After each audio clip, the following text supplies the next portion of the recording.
porte, même quand je me sens faible. Que tu me tiennes, même si je pense que je sors. Même si je me sens oubliée, je suis à toi, Seigneur. Alléluia, Jésus. Merci, Seigneur.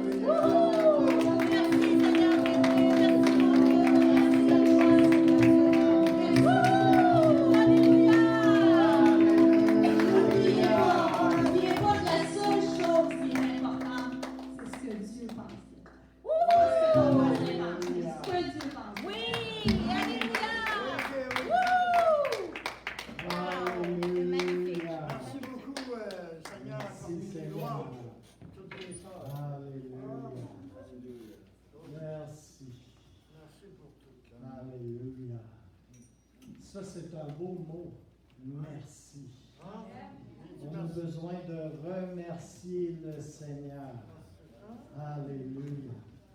Pour qui il est, pour ce qu'il fait, pour sa présence ici. Alléluia.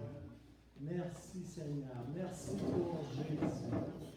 Alléluia. Merci pour l'équipe de louange. Merci pour Danny. Danny, on t'aime tous. Merci Seigneur. Qu'elle a porté la gloire. Merci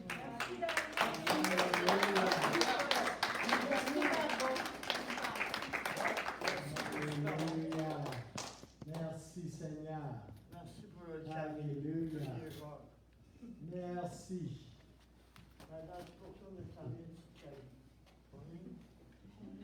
Alléluia. Merci Seigneur. On est sur un système B, hein, ce matin. On a été pendant 2 semaines avec des problèmes à éprouver, des difficultés, des problèmes techniques avec Facebook. Et puis, j'étais un peu frustré, à vrai dire. Et mais là, j'ai vu que Morningstar, qui ont des centaines de milliers de dollars d'équipement, des techniciens à tout savoir quoi faire, des ingénieurs, puis tout ce que tu veux, ils pourraient mettre un satellite en orbite si ça leur tentait, ils ont les ressources pour. Et puis, il y a été un dimanche qui n'ont pas pu le retransmettre, il y a eu des problèmes techniques avec Facebook, tu sais. Puis, une réunion de partenaires, tu sais, comme ils n'ont pas été capables de la transmettre non plus. Fait que, ben, c'est comme, ça m'a consolé un peu. Alléluia. Merci beaucoup. Mais merci Seigneur pour Facebook et toutes ces autres plateformes.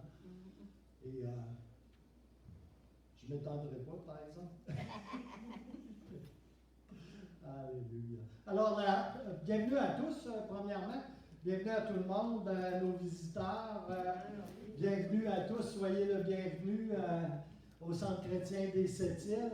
La prochaine réunion de prière aura lieu mercredi le 30 juin à 19h. Et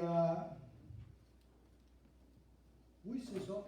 J'avais une autre note qui est rendue dépassée. C'est drôle comme les choses peuvent évoluer rapidement des fois. Alléluia. Alors, nous allons entrer dans le message qui se trouve à être tenir ferme. C'est la 11e partie d'une série sur Éphésiens 6. Et la semaine passée, on avait commencé avec la paix de Dieu. Et nous allons continuer ce matin avec la suite de cette 10e partie. Et on va faire une prière avant d'entrer dans le message. Amen. Alléluia. Seigneur, je prie que je puisse être comme un gant dans ta main, Seigneur. Je prie que l'Esprit de l'Éternel, esprit de sagesse, esprit de discernement, esprit de conseil, esprit de puissance, esprit de connaissance et de révélation, Que l'esprit de la crainte de l'Éternel soit agissant ici, ce matin, dans chacune de nos vies. Je prie, Seigneur, que nos cœurs puissent être élargis, Seigneur, agrandis, pour recevoir, héberger tout ce que tu veux nous communiquer ce matin, dans le beau et puissant nom de Jésus. Alors, comme nous l'avons fait depuis plusieurs semaines, j'aimerais que nous puissions déclarer ensemble deux petites choses. Et si vous voulez répéter après moi, nous allons déclarer ce qui est au tableau. La Bible. La Bible. Je ne comprends pas bien. La Bible. La Bible. Est la parole. Est la parole de Dieu. de Dieu. Qui me parle. Qui me parle. À moi. À moi. Ici. Ici. Et maintenant. Et maintenant. Et cette deuxième déclaration. Je suis. Je suis Ce que la Bible. ce que la Bible Déclare que je suis. déclare que je suis. Et j'ai. Et j'ai Ce que la Bible. ce que la Bible Déclare que j'ai. déclare que j'ai. Est-ce qu'on peut dire Amen là-dessus? Amen. Alléluia. Alléluia. Merci Seigneur. Alors, Éphésiens 6,14, on peut lire, tenez donc ferme, ayez à vos reins la vérité pour ceinture, revêtez la cuirasse de la justice. Et Éphésiens 6,15, qui est le verset suivant. Mettez pour chaussure à vos pieds le zèle que donne l'évangile de paix. Alléluia. Amen. Amen. Amen. La semaine dernière, j'ai clôturé l'enseignement en déclarant que prioritairement, je suis surtout préoccupé par savoir ce que Dieu fait, par connaître ce que Dieu fait, par appréhender ce que Dieu fait, par ses œuvres, par ce que Dieu dit, par ce par quoi Dieu dit que je peux vivre, par ce qu'il me dit. Quand il me dit, tu peux vivre, Gilles, en accord avec ceci ou avec cela. Tu peux vivre, Gilles, en accord avec ce que ma parole déclare. Et parce que Dieu me dit qu'il a accompli une fois pour toutes. Je suis préoccupé par ces choses. Alléluia. Ce sont ces choses qui me fortifient, qui me réconfortent, qui me poussent à continuer, à avancer et à tenir ferme. Et c'est surtout ce qui m'encourage à vivre dans cette réalité de la paix, de sa paix à lui. La paix n'est pas un concept, n'est pas une idée, n'est pas un théorème. C'est une réalité dans laquelle nous pouvons vivre. C'est une réalité que nous pouvons expérimenter au quotidien. Et c'est une réalité surnaturelle et non pas naturelle. Alléluia. Dans ma jeunesse, il y avait un universitaire appelé Aldous Huxley. Il était très connu à l'époque. En plein dans le mouvement des Jesus People. J'aurais aimé ça être là, dans le mouvement des Jesus People et à cette époque, mais j'étais trop jeune. Il a écrit, Aldous Huxley, un livre appelé « Le meilleur des deux mondes ». Et je vais vous dire, le livre est sans doute intéressant et dans le livre, il y a plein de choses qui ont été écrites sur un point visionnaire. Aldous Huxley avait prévu beaucoup de choses et avait vu beaucoup de choses d'avance qui aujourd'hui font partie de nos sociétés, de notre culture, de notre style de vie. Mais moi, j'ai surtout retenu le titre du livre, à vrai dire. Le meilleur des deux mondes. Sauf que pour moi et pour Aldous Huxley, le meilleur des deux mondes, c'est pas tout à fait les mêmes deux mondes. C'est tout autre chose. Mais le titre, je suis vraiment resté collé avec. Le titre de ce livre a toujours représenté pour moi quelque chose de vraiment particulier, et ça depuis que je suis sauvé.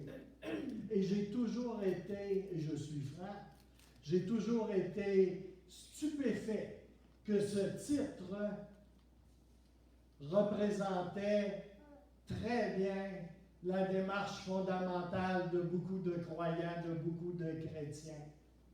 Oui, amen. Le meilleur des deux mondes.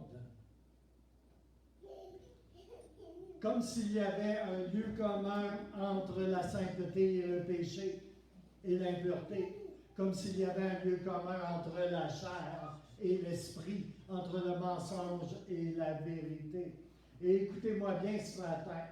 Je suis un prédicateur de l'amour du Père, je suis un prédicateur de la grâce. Ce que je vous dis, je ne le vous dis pas d'un point de vue légalistique, d'aucune façon. Mais je dois vous dire que dans cet espace de paix, dans cette réalité de la paix, dans cet espace où abonde la paix de Dieu, il n'y a pas de place, bien-aimés, pour copiner avec le péché, pour fricoter avec le compromis, pour être en paix avec ce qui vient fondamentalement de l'enfer, en paix avec le mensonge, en paix avec l'esprit de ce monde. L'amitié avec le monde demeurera toujours une inimitié avec Dieu. Et je ne vous dis pas cela comme un légaliste vous le dirait. Je vous le dis parce que je suis saisi par l'amour de Dieu. Amen. Amen.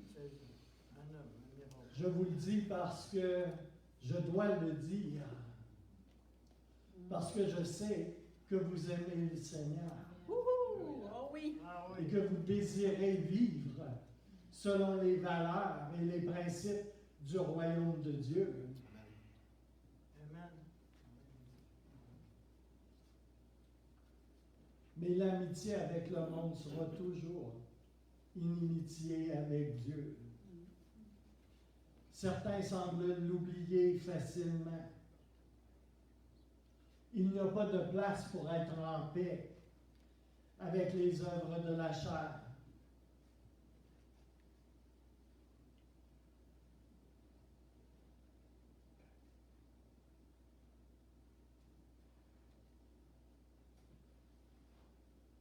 On peut tellement être engourdi par un style de vie profane qu'on ne réalise même plus qu'on a perdu ou égaré la paix de Dieu.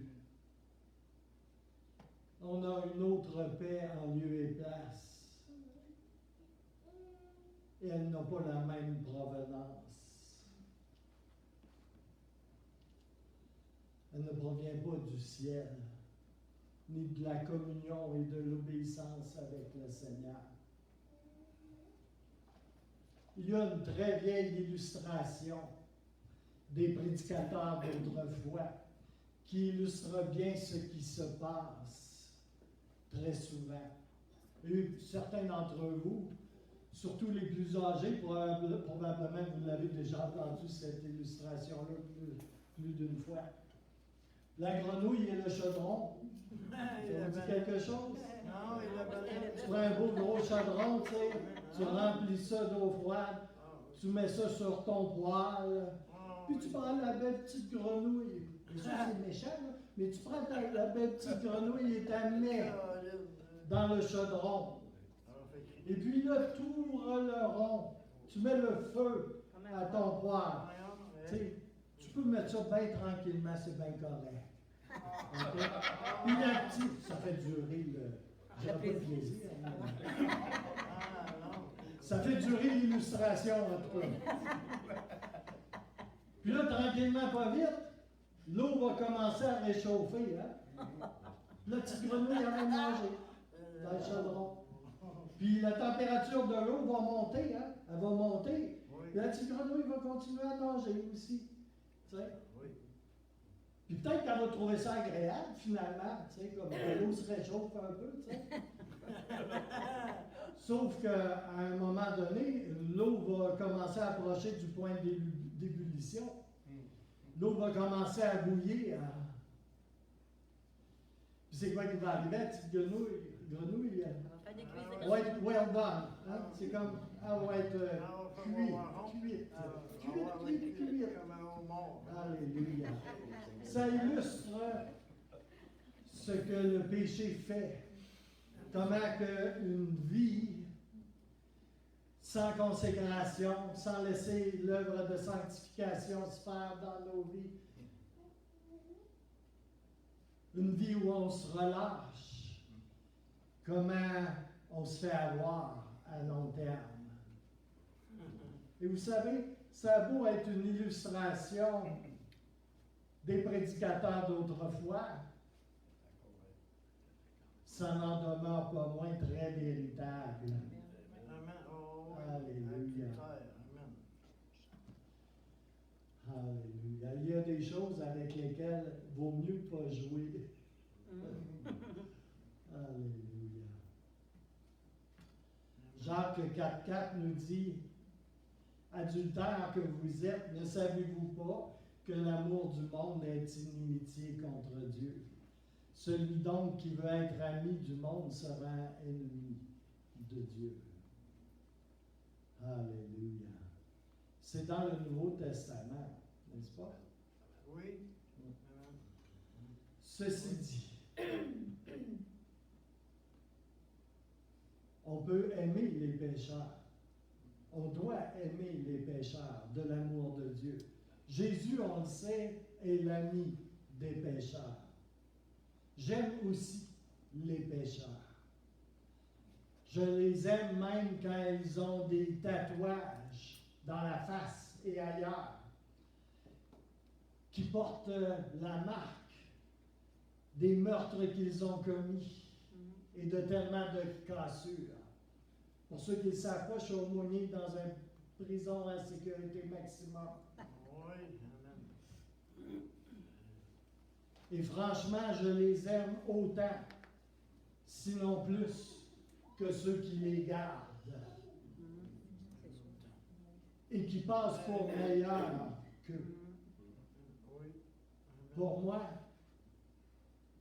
ces gens qui pensent qu'ils sont meilleurs qu'eux, ceux de l'autre côté des barreaux, ils sont tous aussi pécheurs les uns que les autres. Ceux qui sont enveloppés dans leur correctness, dans leur justification et leur suffisance.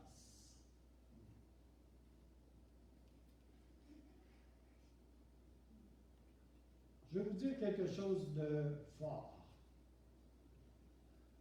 Les premières fois que je suis entré dans cette prison à sécurité maximum, qui est une prison de protection, OK?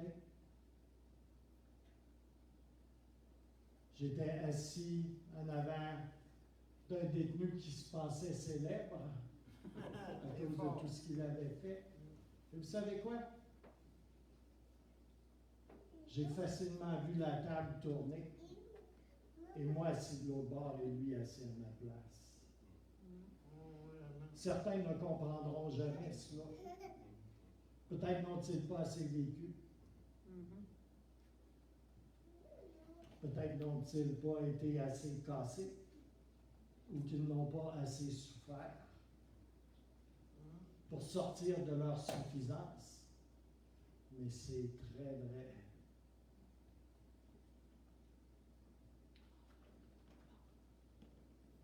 Les aimer, ces pécheurs,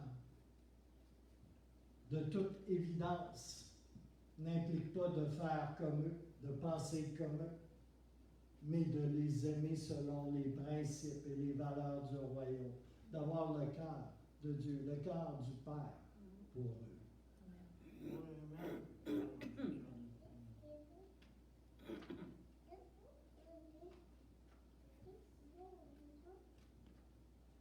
J'ai le goût de pleurer ce matin.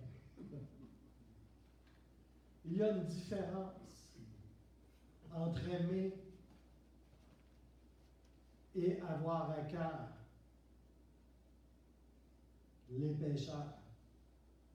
Je veux dire, d'aimer et d'avoir à cœur les pécheurs et de coucher dans le même lit qu'eux, d'adopter leur style de vie.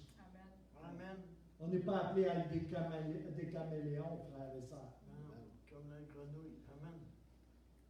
Il y a une différence entre avoir le cœur de Dieu pour ses enfants perdus et se vautrer dans le monde et être animé par l'esprit de ce monde et ses convoitises.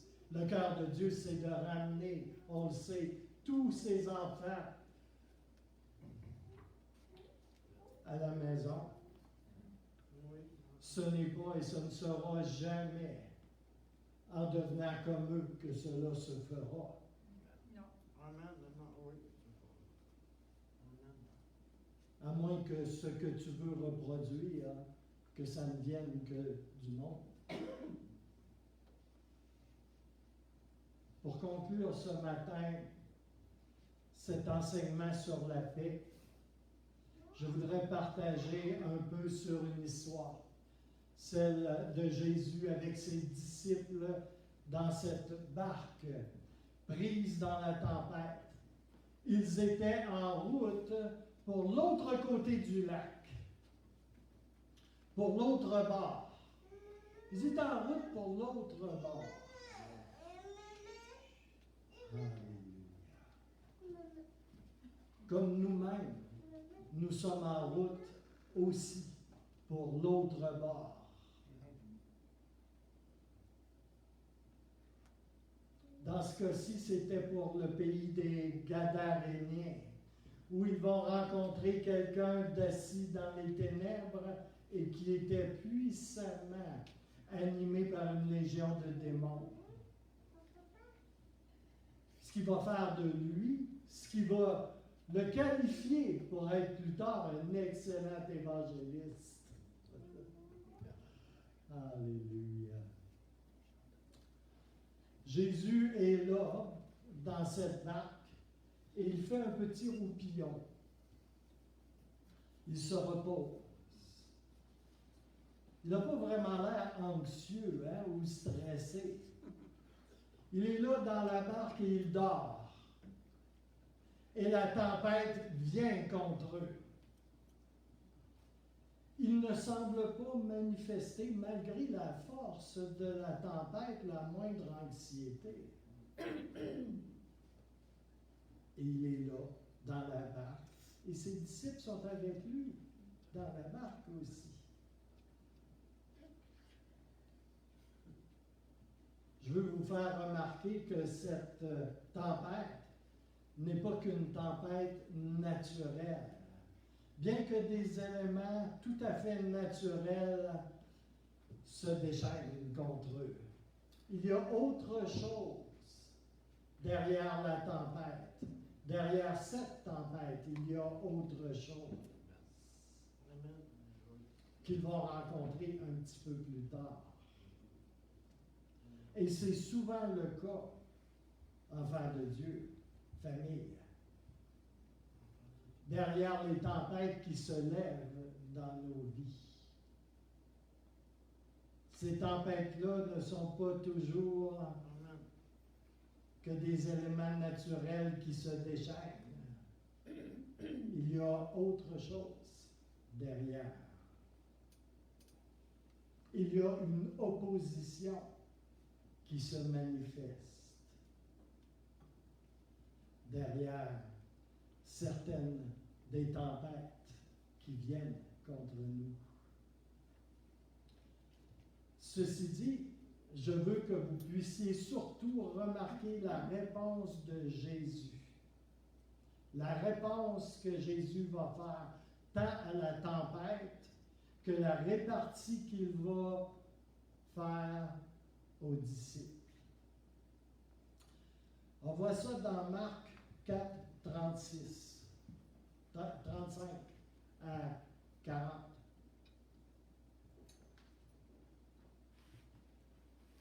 Alléluia. Ce même jour, à la tombée de la nuit, il leur dit, passons de l'autre côté du lac. Ils renvoyèrent la foule et amenèrent Jésus dans la barque. Et d'autres bateaux les accompagnaient. C'est intéressant, hein? D'autres bateaux les accompagnaient. Verset 37. Voilà que soudain un vent violent se déchaîne. Les vagues se jettent contre la barque et l'eau commence à la remplir. Ça, c'est pas le fun. Non. Moi, je viens de la Abitibi, il y a des gros lacs. Puis ça arrive que l'eau rentre dans le bateau. Alléluia. Surtout le mien.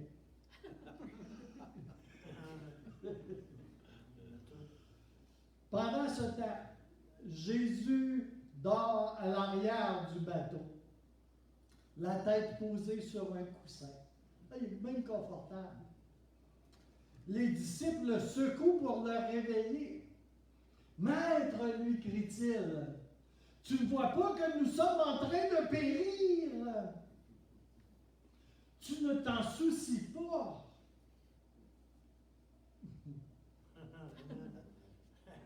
Ça ne vous rappelle pas quelque chose qui a été prêché il n'y a pas longtemps? Alléluia. Alors il se lève, lance au vent un ordre impératif et crie à la mer. Silence!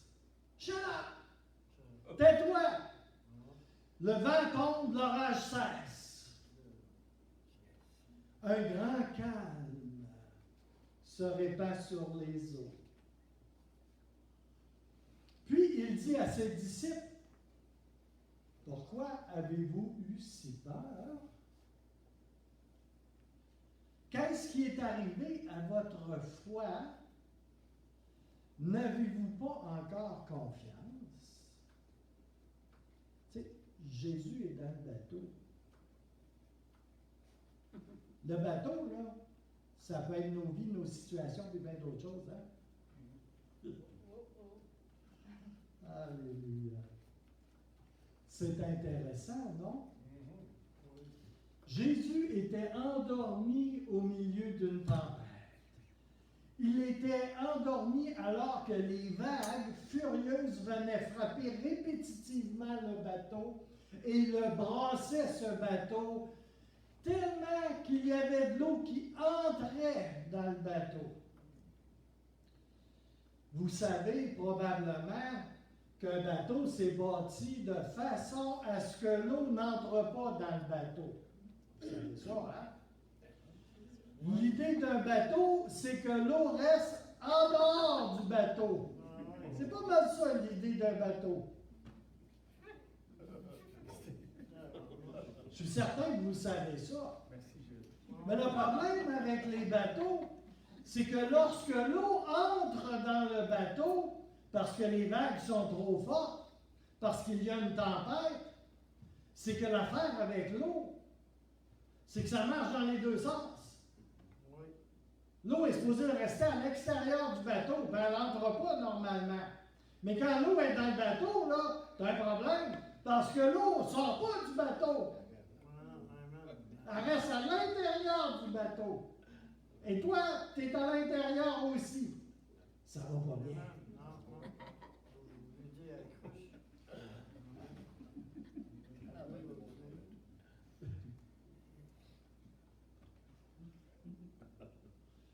Quand je pense à ça, je pense toujours à mon bateau. le Titanic 2, tu sais quoi? Ah, je m'en vais.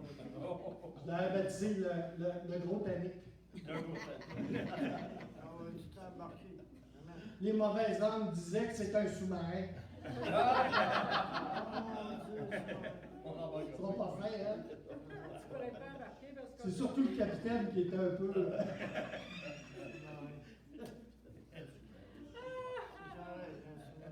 Encore mieux. Mais j'étais un capitaine avisé. J'avais 3 pompes dans le bateau. 3! Très bon que ça pompait.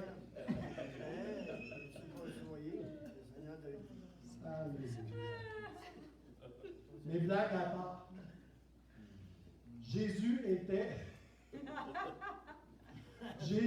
était endormi dans ce bateau alors que les vagues de cette tempête étaient suffisamment fortes pour passer par-dessus les rebords du bateau. Et je vous dis, ces bateaux-là, là, c'était pas des Princecraft ou des Crestliner. Les bords étaient hauts de ces bateaux-là. Tu sais, c'est comme là. Un bateau pour pêcher. Ouais, c'était un gros bateau de bois. Alléluia. Alléluia. Fait que pour que l'eau entre dans ces bateaux-là, il faudrait bien de la vague. À peu près. Alors, des gens normaux, dans une situation comme celle-là, c'est normal qu'ils aient peur. Surtout que les vestes de sauvetage n'étaient pas très répandues à l'époque. Mais Jésus, lui, était là et il dormait. Jésus, lui, était dans une paix. Dans une paix complète. Pas dans une paix naturelle. Il n'a pas pris des gravoles avant, ou quoi que ce soit. Okay? Il était dans une paix surnaturelle.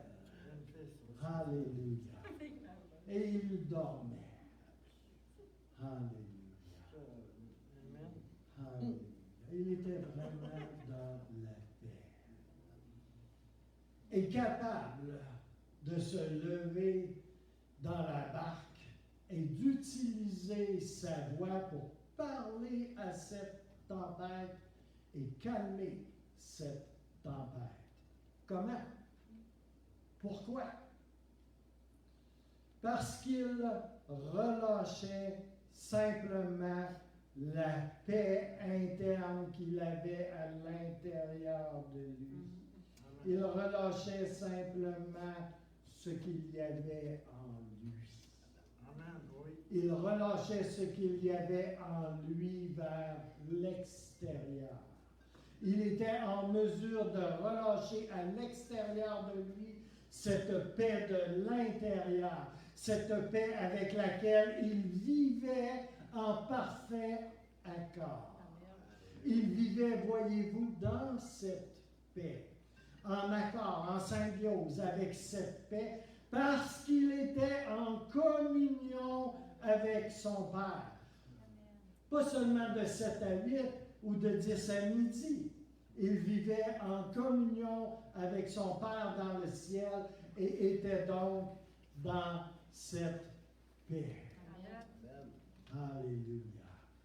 Et pour lui, pour Jésus, ce n'était évidemment pas qu'un concept. Il ne vivait pas dans un concept ou d'un concept, d'une idée, d'un théorème quelconque. C'était une réalité par laquelle il vivait. C'était vrai pour la paix dans laquelle il vivait et c'était vrai pour tout le reste également. C'est cool, savez-vous, de vivre dans le vrai. Oui. Pour nous, les humains, ça fait un change. C'était une réalité par laquelle il vivait, une réalité qui le remplissait à un point tel où il pouvait relâcher à l'extérieur de lui une réalité telle qu'il pouvait simplement la laisser déborder à l'extérieur de lui. Il portait en lui cette réalité de la paix de Dieu. Et comme c'était une réalité qui descendait du ciel, il y avait des choses qui voulaient descendre du ciel ce matin. Et comme c'était une réalité qui descendait du ciel, je vais vous dire, il y en avait plus qu'assez. Il y en avait plus qu'assez de cette paix pour calmer une tempête, pour calmer le lac, pour calmer n'importe quelle opposition venant de n'importe quelle puissance, autorité ou domination. Il y avait une paix telle à l'intérieur de lui qu'il pouvait la relâcher juste avec quelques mots. Alléluia. Amen. Voyez-vous, il n'y avait pas de pénurie au ciel. Il n'y avait pas de back order au ciel pour quoi que ce soit. Il y a toujours plus qu'assez au ciel. Alléluia. Et je vais vous dire une grande vérité. C'était vrai pour Jésus et c'est vrai également pour chacun d'entre nous. Chacun d'entre nous. Amen. Amen. Amen. Amen. Alléluia. Gloire à Dieu. Alléluia. Miracle. Alléluia. Il y a toujours plus qu'assez pour tout. Pour tout. Cette réalité de la paix en lui était telle qu'il pouvait la laisser couler à l'extérieur de lui comme un fleuve encore plus impétueux que la plus grande des tempêtes. Alléluia. Oh, la paix, elle peut être profonde et elle peut être puissante. Alléluia. Qu'en est-il de la paix que nous avons à l'intérieur de nous? Qu'en est-il de la paix en nous? Qu'en est-il de la nature de la paix en nous? Est-ce que ce n'est qu'un concept? Est-ce que ce n'est qu'une idée? Quelle est la nature de cette paix? D'où origine cette paix? Vient-elle du ciel ou d'ailleurs? Alléluia. Tu peux te dire, pour te justifier en quelque part, ouais, mais ça, c'est Jésus. C'est Jésus. C'est pas pareil. Savez-vous ce qu'il m'a déjà dit à ça? Quand je vous ai dit ça au Seigneur? Alléluia. Le Seigneur m'a déjà dit un jour, ouais, ben Jésus, homme, là, il est venu pour te montrer, Gilles, comment c'est censé fonctionner un homme dans l'onction et dans l'obéissance au Seigneur. Il est venu pour te donner un modèle d'un homme selon Dieu. Et moi, je t'appelle à être un homme selon Dieu. Alléluia. Alléluia. Je me suis fait dépouiller de ma justification assez raide, merci.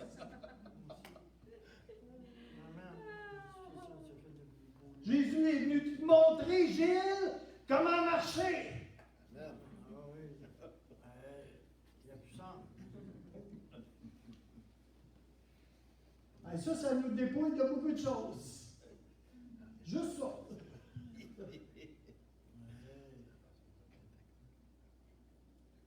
Quelle est la nature et l'origine de ce que vous appelez la paix? C'est la paix qui vient de ton compte en banque. C'est l'argent qui te procure la paix. Si c'est le cas, c'est une pseudo-paix. C'est une paix selon ce monde et rien d'autre. Absolument rien d'autre. C'est la paix qui vient des compromis est sur toutes sortes de choses qui ne sont pas en accord avec la parole, qui ne sont pas en accord avec la vérité, qui ne sont pas en accord avec les valeurs du royaume et celles du Seigneur. Ça, c'est une fausse paix, bien-aimés. Amen. C'est une paix temporelle. Elle va partir, là. C'est une paix temporelle. C'est la paix temporelle de ce monde et selon l'esprit de ce monde. La paix de Dieu, famille, ne s'achète pas. Elle ne s'achète pas à prix d'argent. Rien ne s'achète dans le royaume de Dieu. Et je vais le répéter, rien ne s'achète dans le royaume de Dieu. Rien n'est à vendre. Rien n'est achetable. Ni à vendre, ni achetable. Amen. C'est ce qu'a découvert Simon dans Acte 8, où il pensait qu'il pouvait acheter le don de Dieu. Amen. Tu n'es pas en paix de ne pas venir à l'Église et ce facilement. Qu'est-ce qui est écrit dans les Écritures au sujet de ton assemblée, au sujet du corps de Christ? C'est ce que tu peux valider avec la parole de Dieu. Tu es en paix avec certains péchés parce qu'il y en a d'autres que tu ne fais pas et qui pour toi sont des gros péchés, des grands péchés. Comme s'il y avait en quelque part des péchés vieilliels et des péchés mortels. Hein? Une pure production d'une fausse doctrine.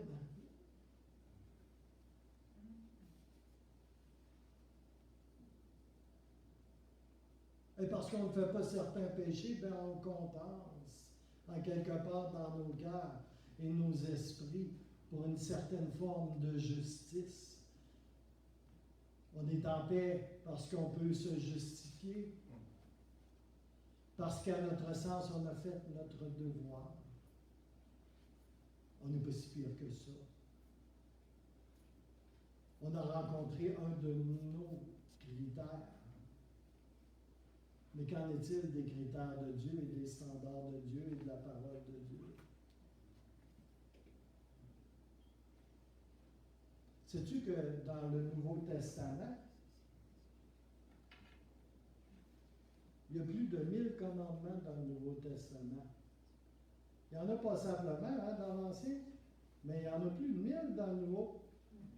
Oui, amen. Oh yes! Oui.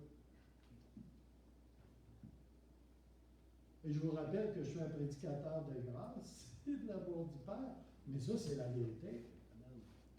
Amen.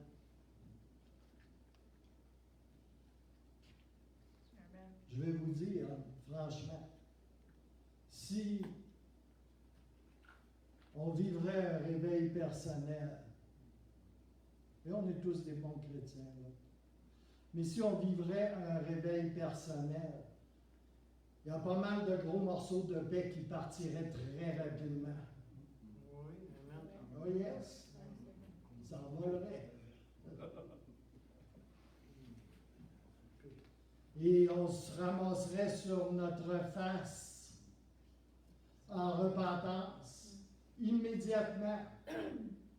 Et tu le verrais, cet engourdissement spirituel, aussi évident que le nez au milieu de ta face. Amen. Amen. Si on vivrait un réveil personnel, c'est ce qui se produirait. Alléluia. Alléluia. Le tapis, il est déjà taché beaucoup, hein? Mais là, il serait taché encore plus. Oh, oui. De larmes et de morve et de tout ce que vous voulez. Ça l'enchaînerait une shot. Alléluia. Je reviens à Jésus. il était plein de la paix. Il était entier avec son Père. Hein? Il était en communion avec son Père. Ça, communion, là, ça veut dire pas mal plus que 10%, 20%, 30%. Communion. Tu es en communion ou tu ne l'es pas. Tu es en intimité ou tu ne l'es pas. Là. Amen. Il était plein de la paix surnaturelle de Dieu. De cette paix que l'on a quand on vit en parfait accord avec Dieu, en accord avec sa volonté, tout entier occupé des affaires de son Père. Une parfaite paix. Alléluia. Tout comme nous, n'est-ce pas? Alléluia. Alors ce matin, il nous faut réaliser que Jésus relâchait simplement ce monde intérieur qu'il portait à l'intérieur de lui, qui l'habitait et qui sortait de lui sous différentes formes. Dans le cas de la tempête, par la paix. Dans d'autres situations, par de la puissance et de la guérison. Alléluia. On m'a trouvé, ce qui sortait de lui, ce que je veux que vous saisissiez ce matin, c'était que ce qui sortait de lui, c'est ce qui était en lui. On va mettre ça au plus simple. Le vieux Gilles, là, tu venais le gosser, là, crée-moi que c'était pas beau, qu'est-ce qui sortait, puis ça sortait vite. Le nouveau Gilles, là, tu fais la même chose, là, il va sortir tout autre chose.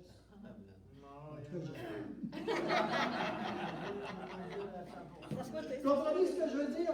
Ce qui est à l'intérieur de nous, là, c'est ce qui va sortir. Gloire à Dieu si ça vient du ciel, mais pas gloire à Dieu si ça vient d'ailleurs. Ouais, j'ai ma testeuse est là.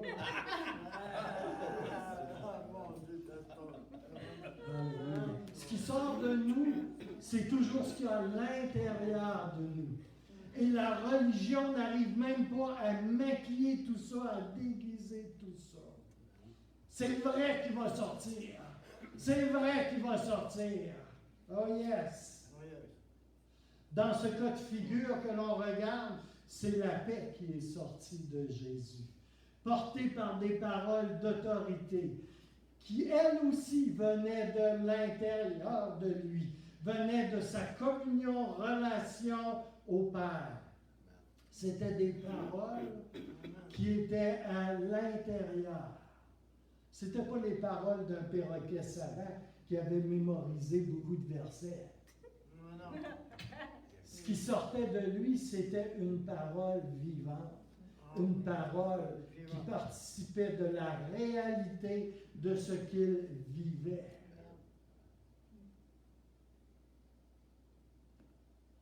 Il faut réaliser que lorsque nous parlons, nos voix relâchent ce que nous avons réellement cultivé dans nos vies. Dans notre vie intérieure, vous pouvez dire aïe, ouch, ou amen, c'est comme vous voulez. Si vous allez au combat avec la paix, si vous ouvrez la bouche et commencez à parler, à dire, à déclarer ou à décréter, les mots qui vont sortir, ces mots vont sortir avec la réalité que vous portez déjà en vous.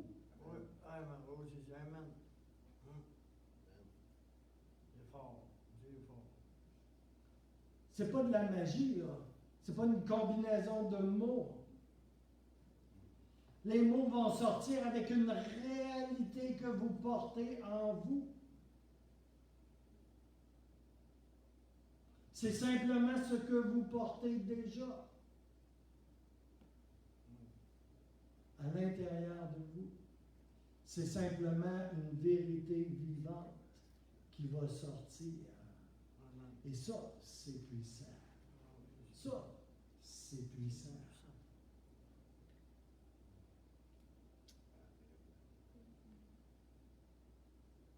Alléluia. Quelle réalité portons-nous vraiment à l'intérieur de nous?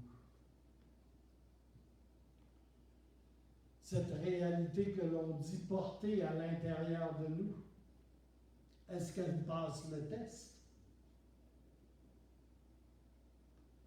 Est-ce qu'elle passe le test de la tempête ou tous les autres tests?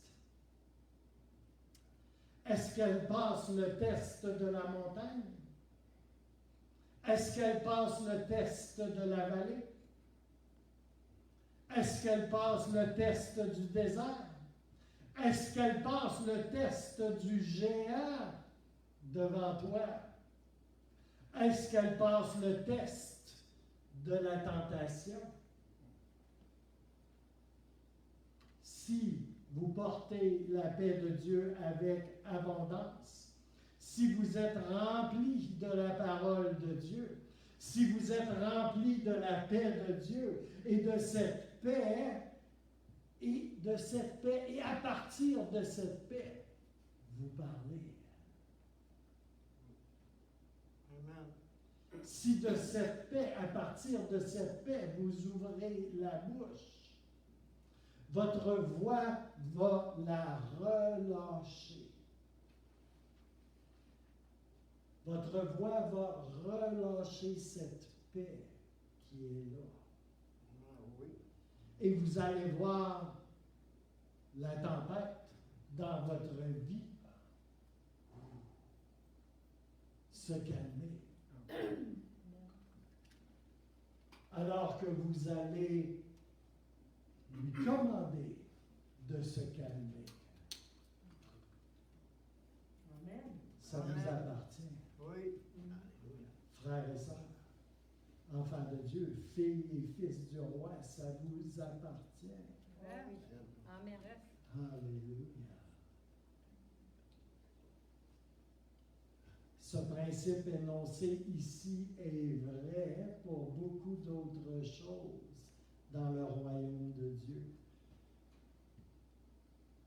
Pour manifester le royaume et montrer le Père.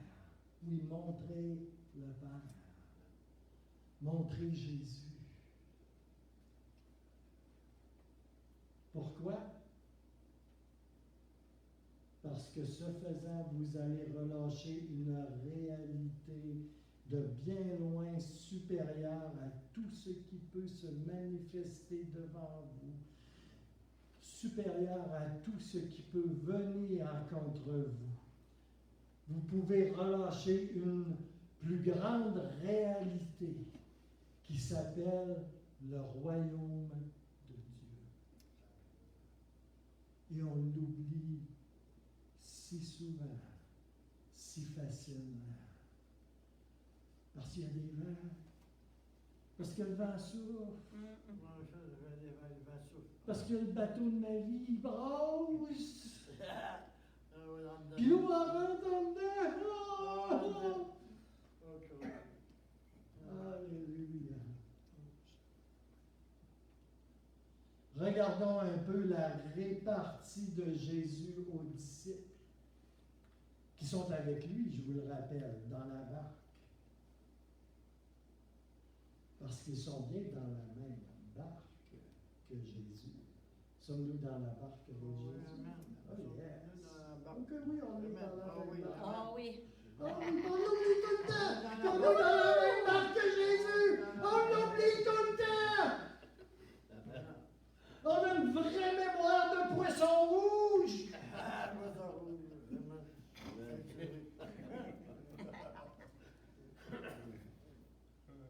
Alléluia. Alors Jésus, il va parler à la tempête, mais il va parler à ses disciples aussi. Marc 4, 40. Hey, ça va, un gros moteur, ça? Marc 4, 40. La gauche. C'est un peu niaiseux, matin. Puis il dit à ses disciples, pourquoi avez-vous eu si peur? Tu poses une question, toi? On est en train de couler! Tout c'est peut-être nager, hein? Mais pas moi! Puis il dit à ses disciples, pourquoi avez-vous si peur? Qu'est-il arrivé à votre foi? Et où ta foi?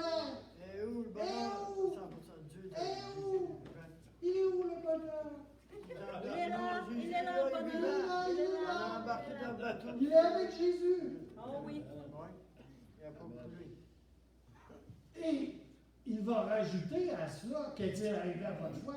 N'avez-vous pas encore confiance? Ouais. Alléluia. Ça fait 30 ans que tu marches avec le Seigneur. 30, Tu n'as pas confiance encore. Il est pas vite. Tu vas avoir confiance un jour. Ça, c'est moi qui le dis. Moi. Dans la Louis II, puis il leur dit, pourquoi avez-vous ainsi peur? Comment n'avez-vous point de foi? Et Marc 4, 41, mais eux, en parlant des disciples, furent saisis d'une grande crainte. Ils se disaient les uns aux autres, ils commençaient à être tête en carrément, qui est donc cet homme pour que même le vent et le lac lui obéissent? Ouais, qui pourrait-il bien être? Des fois, on pourrait se demander dans nos propres vies, hein, ben, qui pourrait-il bien être? Qui est-il en vérité? Alléluia. On a toujours des révélations à différents niveaux. Hein? C'est dans notre marche chrétienne. La Bible ne change pas, mais moi je change. Oui, Alléluia. amen. Puis le Seigneur dépose dans ma vie. Puis il m'ouvre un peu, pas juste ici, mais surtout ici, ce qui aide à recevoir des choses davantage de sa part. Tu sais? J'ai une grande révélation cette semaine. OK? Je suis sûr que ça va vous étonner. Jésus est Dieu. Yes. Oui, à 100%. Tu sais, c'est juste 3 mots, hein? Et tu peux le comprendre d'une façon, puis tu peux le comprendre d'une toute autre façon, puis tu peux le comprendre encore plus. Ben, il y a quelque chose dans le genre de ça qui m'est arrivé. Et quand même, je voudrais vous le transmettre, là, j'aurais pas la moindre idée comment le faire. Mais j'ai eu une révélation. Tu sais, après plus de 30 ans de chrétien, c'est quand même bon. Jésus est Dieu. Amen. Oui. Yes. Il y a une chose que le monde ne veut pas entendre. Il y a une chose que les Juifs ni les musulmans ne veulent entendre. Il y a une chose que le monde entier ne veut pas entendre. Jésus est Dieu. Dieu. Amen. Amen. Alléluia. Oh oui. Amen. Oh, Merci. yes. Amen. Ils ont commencé à avoir une petite révélation dans la chaloupe. Là. La grenouille s'est noyée. C'est bon quand même, tu sais, après 3 ans à quête, là, tu sais, en marchant avec Dieu, tu sais. À un moment donné, c'est pas pire d'allumer quand même, hein? C'était pas ceux qui allumaient le plus vite, les disciples, il faut le dire. Hein? On est pas mal semblables à eux, si vous voulez mon avis.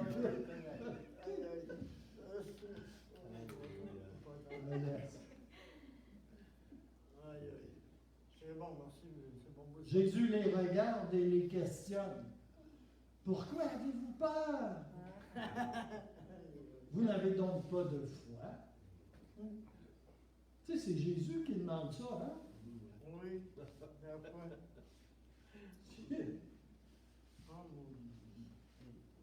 Et il y a beaucoup d'autres endroits dans les Écritures où Jésus va adresser directement ses disciples d'une façon très, très, très semblable en leur disant « Ne comprenez-vous pas? » Puis là, eux autres, ils montrent leur face la plus intelligente. Ne comprenez-vous pas? Amen. Vous n'avez pas encore compris. Ben, t'es mieux de pas parler. Comme on disait, hein, t'es mieux de pas parler, tu vas te caler. Dans le canon. Alléluia. Jésus est là. Quand vous placez votre confiance en lui, quand vous placez votre foi en lui, quand vous avez foi en lui, vous êtes majoritaire dans l'affaire. Oh yes. Amen. Tu sais, tu peux être majoritaire Adulte. et très majoritaire. Bien là, quand tu places ta confiance en lui, tu es très majoritaire dans n'importe quelle situation, dans Ouais. n'importe quelle circonstance. C'est vrai. Alléluia. Toi et Dieu, Alléluia. toi et Dieu, Dieu et toi, Oui. toi et Dieu, vous avez l'absolue majorité dans n'importe quelle affaire. C'est vrai. Alléluia. Alléluia. Dans n'importe quelle situation, vous êtes majoritaire et dominant. Oui. Contre le mal. Oui, amen. 100%. Yes. Ça, c'est la vérité. Amen, amen, amen. Amen. Toi et Dieu, Dieu et toi. Dieu et toi. Toi et Dieu.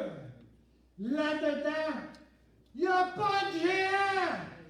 Il n'y a aucun géant. Il n'y a pas de géant là. Yes. Non, yes. Il n'y a pas de place pour ça. Amen. Il n'y a qu'un fou qui se tient là devant toi et qui ne voit pas le train qui s'en vient et qui va le frapper. C'est certain. Non? Amen. Il n'y a aucun géant là. Il n'y a qu'une sauterelle qui joue au géant.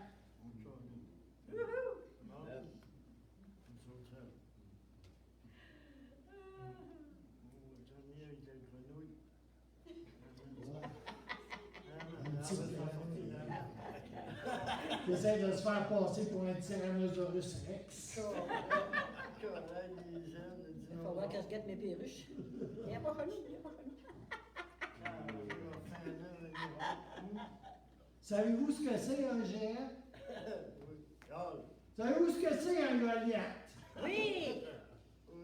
C'est quelque chose qui se déguise. C'est quelque chose qui se masque, qui joue une mascarade. Ce n'est que quelque chose qui se fait passer pour quelque chose d'autre. Yes. Ce n'est que quelque chose qui se fait passer pour beaucoup plus grand et beaucoup plus gros que ce que c'est en réalité. Clairement, un Goliath, c'est l'ennemi qui se fait passer pour quelque chose de puissant.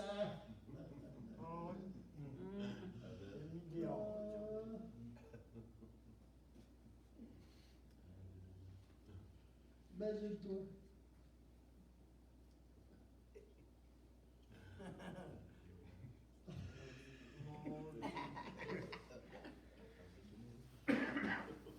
Ramène-en de géant. On est capable de vendre.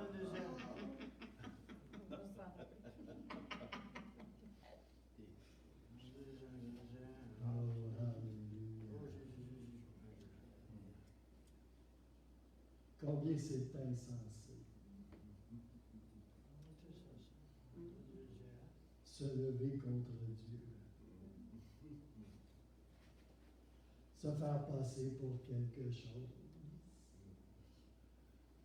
Alléluia.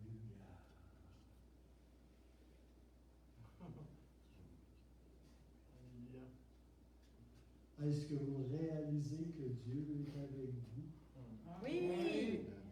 Réalisez-vous qu'il se tient avec vous? Qu'il Oui. se tient à vos côtés? Oh oui. Ouais.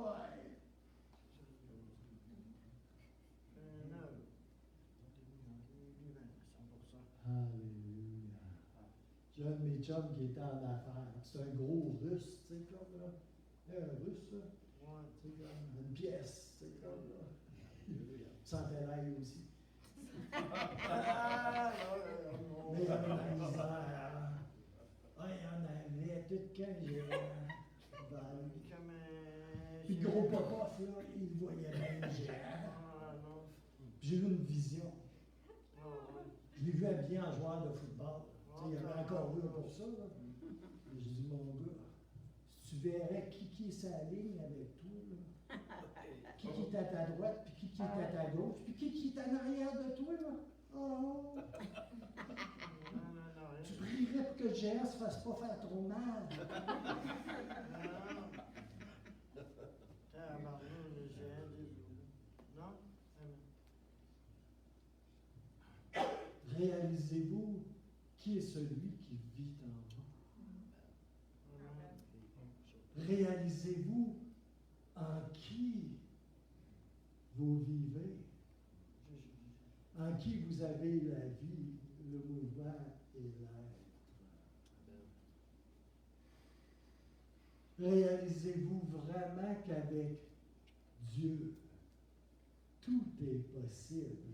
Oh oui. Réalisez-vous que rien ni personne ne peut s'opposer à lui. Alléluia. Et rien ni personne ne peut s'opposer à vous.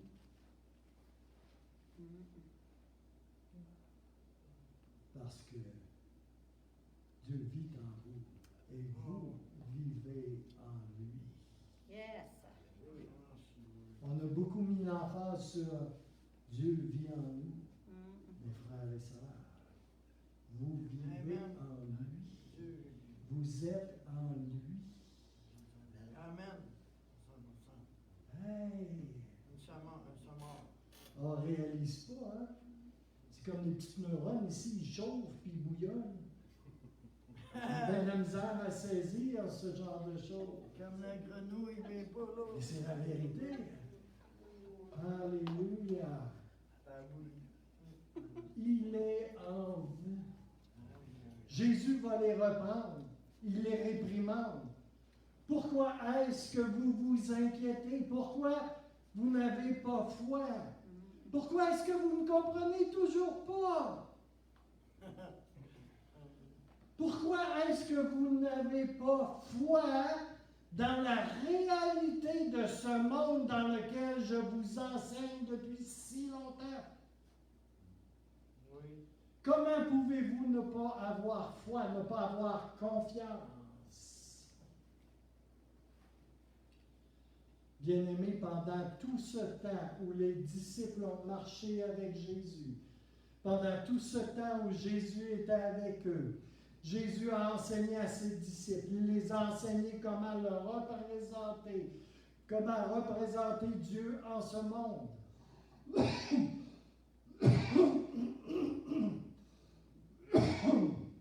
Comment ils pouvaient le représenter, lui, Jésus.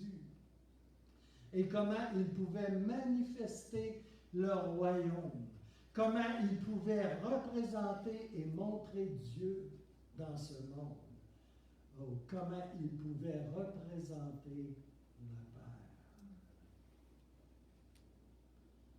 Il les enseignait pendant tout ce temps dans le rôle premier qui deviendrait le leur. Représenter le Père. C'est ce que nous sommes appelés à faire. Représenter le Père. Alléluia. Avant n'importe quoi. Avant n'importe quoi. Représenter Papa. La semaine passée, on a parlé de Papa, le Père parfait. On a un Père parfait. Il ne retient rien de vous. Non. Peut-être qu'il te protège, mais il ne retient rien de toi. Alléluia. Il est pour sa fille. Il est pour son gars. Alléluia. Et il est parfait. Il est parfait. Alléluia. Il leur montrait à quoi ça ressemblait de relâcher la paix. À quoi ça avait l'air de parler à une tempête. Et que tu pouvais parler à ta tempête. Alléluia. Alléluia. Il leur montrait qu'est-ce que ça avait l'air de relâcher la paix dans une situation ou dans quoi que ce soit. Dans quoi que ce soit.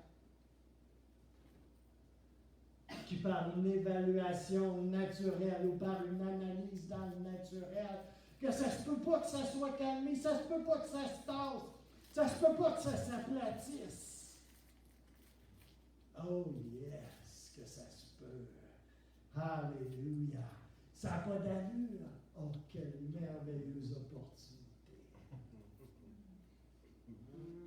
Quelle merveilleuse opportunité pour manifester ce qui vient du ciel. Manifester Jésus. Manifester le Père, le royaume. Alléluia. C'est pas ça notre réaction. On dit, oh non! Vraiment. Alléluia. On ne la voit pas toujours, l'opportunité, on va dire, hein? Alléluia. Mais par le surnaturel, par le surnaturel, par le royaume de Dieu, par ta voix, par ta bouche, cela se peut, cela se fait. Priez pour une paix surnaturelle qui envahisse le cœur. Alléluia. Qui amène la force dans le cœur, dans l'esprit. La paix de Dieu nous met dans une place telle que tu peux regarder arriver un tsunami. Yes. Puis là, tu vas penser, c'est où j'ai mis ma planche pour surfer dessus? Ah oui. J'exagère un petit peu. C'est top. Alléluia. Les touristes. Famille, je veux vous dire ce matin, vous êtes des conquérants. Vous êtes victorieux. Vous n'êtes pas des victimes. Vous allez tenir ferme. Yes. Parce que vous êtes des gens de sa présence et de sa parole. Parce que vous êtes des personnes de paix. Recherchez cette paix. Oui. Laissez-vous remplir d'elle. Et ne la laissez pas, ne l'oubliez pas dans votre garde-robe. Alléluia. Veillez à l'amener avec vous. La paix, c'est l'Évangile qui la donne. C'est ma mise en accord avec l'Évangile qui la donne. C'est Dieu, mon papa parfait, qui le donne à sa petite fille et à son petit gars. Alléluia. Je demanderais, si vous voudriez bien, Dany, Marie, Jean-Philippe, Lynn, si vous voudriez venir en avant et puis chanter un des derniers chants, vous avez chanté quelque chose qui va bien avec ça. Puis, faites juste venir devant le Seigneur. Alléluia. Et laissez-le vous remplir ce matin. La paix, c'est une arme, frères et sœurs. C'est toute une arme. C'est une arme de domination. Oh, alléluia, incroyable. Que peut faire l'ennemi contre un croyant, un enfant de Dieu empli Rien, de il sa ne peut pas foi. faire rien. Et s'il est empli de la joie, Mm. oh, Wouhou! quelle défaite! Yes! Oh, Alléluia! Alléluia! Alléluia! Merci Seigneur! Wouhou! Wow!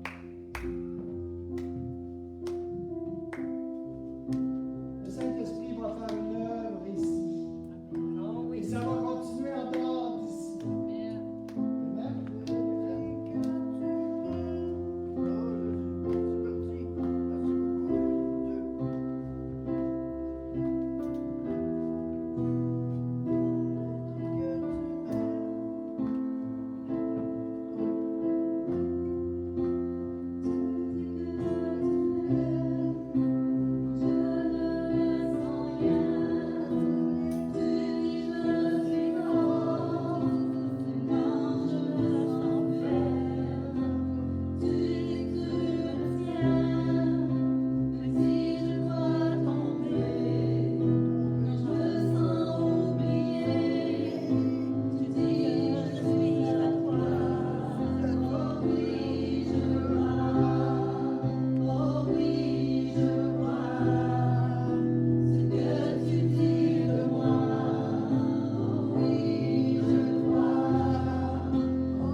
Alléluia.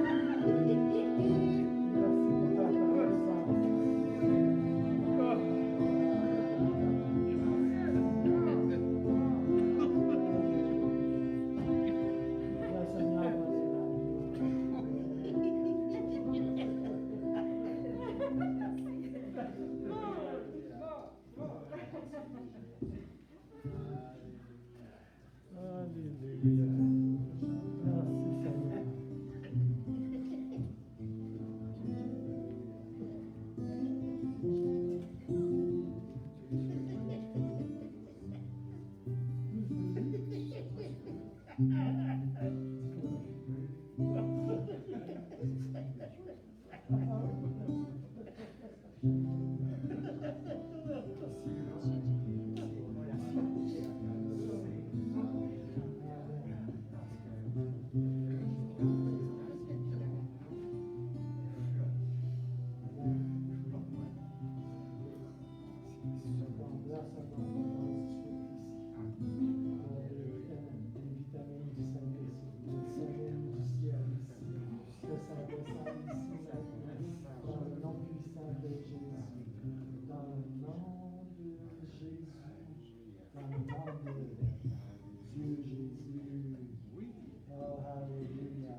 vous avez sur votre cœur quelque chose, remerciez le Seigneur.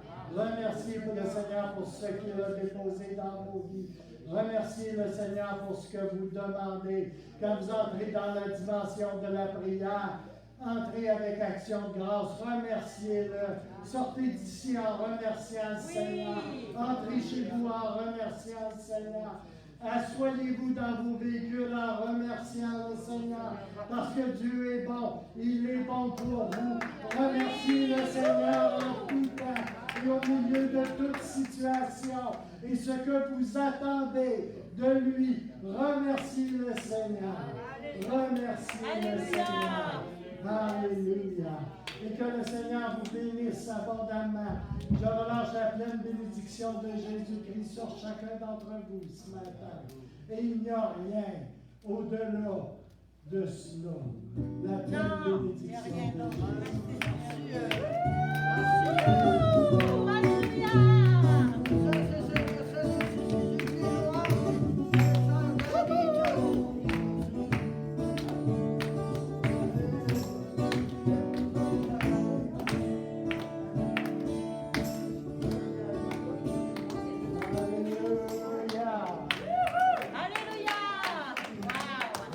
Seigneur.